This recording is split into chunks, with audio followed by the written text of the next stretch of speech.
সুপ্রিয় দর্শক শ্রোতা আসসালামু আলাইকুম। আপনারা দেখছেন AR agro farm agriculture YouTube channel. আজকে আমি আপনাদের দেখাবো সোনালী মুরগি যখন অতিরিক্ত ঠোঁট লম্বা হয় এবং নিজেরাই মধ্যে মারামারি করে তখন সোনালী মুরগি কী করতে হয় এবং মুরগি যখন নিজেরাই ঠোকরাঠুকি করে একজনকে আরেকজনের পশম উঠায় নেয় তখন কী করতে হয় সেটা সম্পর্কে আমি আজকে দেখাবো। আপনারা দেখছেন AR agro farm agriculture YouTube channel. আপনারা দেখতে পাচ্ছেন আমার মুরগির বয়স মোটামুটি 25 দিন বয়স। আজকে 6 তারিখে উঠেছি। আজকে হচ্ছে মার্চের 3 তারিখ। বয়স হচ্ছে 25 দিন। 25 দিন বয়সে মুরগির ঠোঁট অনেকটা লম্বা হয়ে যায়, এমন ঠোকরাঠুকি করতেছে যে তার একজন আরেকজনের পশম উঠে নিচ্ছে। এই মারামারি অতিরিক্ত করতেছে।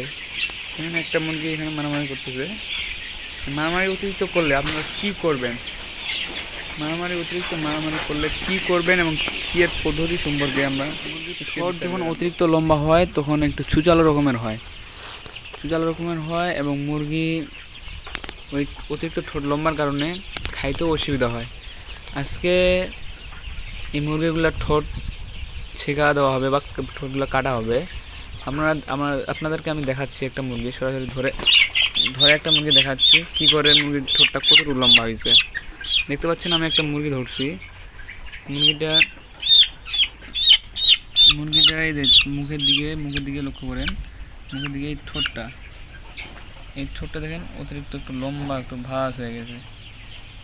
এই ঠোঁটটা অতিরিক্ত একটু লম্বা হয়েছে। এই যে ঠোঁটটা একটু অতিরিক্ত লম্বা হয়েছে। এই ঠোঁটটা লম্বা কারণে একটা মুরগি আরেকটা মুরগি সুচালুভাবে আঘাত করে। এই আঘাত করার কারণে আরেকটা মুরগি আঘাত করলে মুরগিটার গোস্ত উঠায় না। এই জন্য আজকে মুরগিটার এই যে কারেন্টের একটা হিট দেওয়া মানে মোটামুটি ঠোঁটের সামনের অংশটা কেটে দেওয়া হয়। আগাটা কেটে দেওয়া হয়। আগাটা কাটে দিলে ঠোঁটটা একটু মোটা হয়, ঠকরাঠুকি করে না, একজন আরেকজনের মধ্যে মারামারি খুব কম হয়, তখন তারা খেতেও পারে বেশি। আর এখন যে আগাটা একটু অসার হওয়ার কারণে মাথাটা একটু মানে সুজাল হওয়ার কারণে একটা মুরগি আরেকটা করলে সহজেই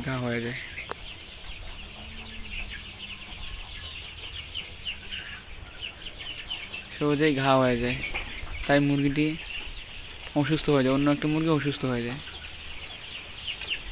আর অবশ্যই আপনাদের মুরগি যদি এরকম হয় অতিরিক্ত যদি লম্বা হয়ে যায় ঠোঁট, তাহলে আপনারা চেষ্টা করবেন ঠোঁট কাটার। তারপরেও যদি আপনারা না কাটেন, যদি একটু দেরি হয়, অতিরিক্ত যদি ঠোকরাঠুকি করে, আপনারা এইভাবে নিমের পাতা ঝুলাই দিবেন। নিমের পাতা ঝুলাই দিলে নিমের পাতা যদি ঠকরাই হয়ে খায় তাহলে দেখবেন মুরগির আর মারামারিটা করবে না, খুব কম মারামারি করবে। এবং তারপরও যদি মারামারি করে তারপর আপনি পানির সাথে একটু লবণ 1 গ্রাম 1 গ্রাম 1 লিটার পানির সাথে মিশিয়ে লবণ দেবেন, তাহলে মুরগি আপনার মারামারি খুব কম করবে। ধন্যবাদ আপনাদের সবাইকে আমাদের এই ভিডিওটি দেখার জন্য। এবং আরও আমি নতুন শুরু করতেছি চ্যানেলটা, তাই ভুল ভ্রান্তি হলে ক্ষমা দৃষ্টিতে দেখবেন এবং আমার চ্যানেলটির পাশে থাকবেন। সকলকে জানি